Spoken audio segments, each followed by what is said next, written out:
Hey, welcome back everyone. It is now February 21st of 2020, and a lot of fans have been very curious about exactly what happened behind the scenes for The Rise of Skywalker between Disney, Lucasfilm, Kathleen Kennedy, Bob Iger, J.J. Abrams, George Lucas, etc.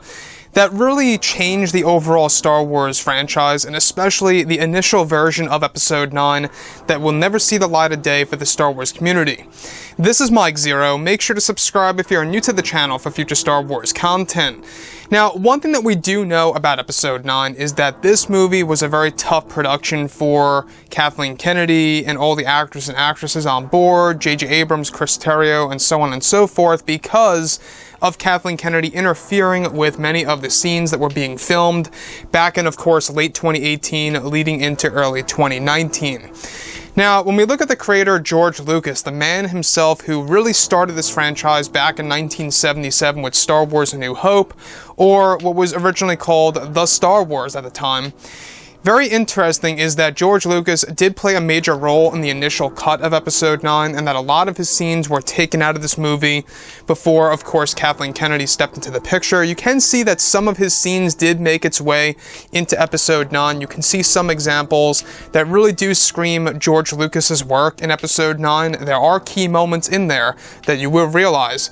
And when we look at Kathleen Kennedy, obviously she is very incompetent as the head of Lucasfilm. And with that being said, now that both Disney and Lucasfilm are finished with The Rise of Skywalker, they are moving on to their new Star Wars universe as well as their new Star Wars trilogy of films, where it's noted that currently Disney and Lucasfilm are trying to find ways to satisfy the fans around the world to bring Star Wars into a better future before Bob Iger leaves as the CEO of Disney to leave behind a better legacy for Star Wars.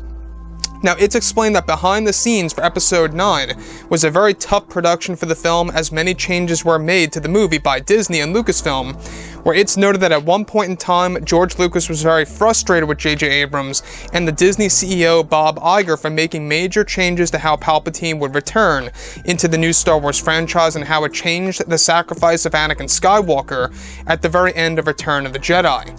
It's explained that George Lucas was very frustrated with the fact that both J.J. Abrams and Bob Iger, as well as Kathleen Kennedy, gave the okay for Palpatine to come back to life on film in the way that he did, and that this played a major role into why George Lucas did not attend the premiere of Episode 9 and was absent from the event. Now, it's explained that George had an agreement at first with J.J. Abrams to only bring back Palpatine in the form of a spirit, and that this was the original plan before Kathleen Kennedy and Bob Iger decided to make major changes to the story for the fans. Now, it's noted that George Lucas also was very unhappy with how J.J. Abrams decided to also give the okay with the fact that he decided to use far less footage of Luke Skywalker and Anakin in the story. However, both Bob Iger and Kathleen Kennedy played a major role in this decision for the fans. So, if you look at George Lucas, I mean, can you really blame him? I mean, at the end of the day, this is his life's work. This is a great part of his life in the film industry. Star Wars was a hit success. It was a big success for the Star Wars fans.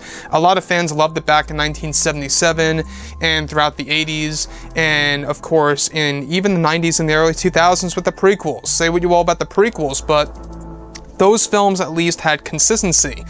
And when you look at George Lucas, he has every right to be frustrated with J.J. Abrams, Bob Iger, Kathleen Kennedy, you name it, for making these major changes to Palpatine and his return into the story.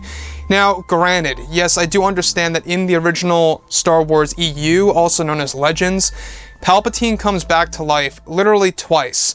He comes back to life as a clone, in which he eventually dies by the hands of Luke and Leia, and even dies by his own self from his own Force Storm, and then comes back later on through another clone. So, it's interesting the fact that George had major problems with the fact that J.J. Abrams and Bob Iger and Kathleen Kennedy brought back Palpatine the way that they did last minute in order to really fulfill the Skywalker saga, to bring back another villain on the table. Now, this of course is also rooted to Rian Johnson, because Rian Johnson decided to kill off the main villain of the sequel trilogy, that of course being Snoke. So they had to figure out exactly who would be the new villain, right? We do know that Colin Trevorrow had this idea of Palpatine having two masters.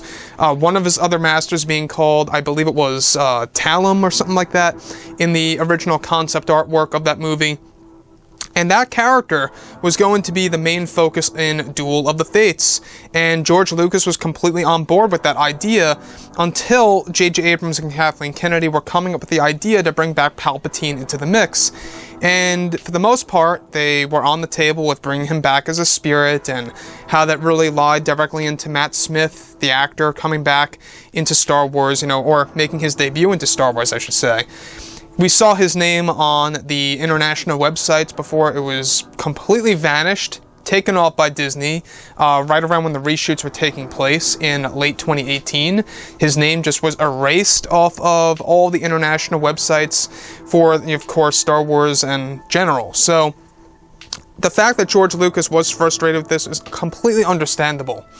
Anyways, guys, drop a comment below. Let me know anything about all of this in the comments, and if you guys did enjoy the content for today, do make sure to drop a thumbs up on this video to support the channel. I thank you all so very much for the kind support, and I'll catch you guys next time.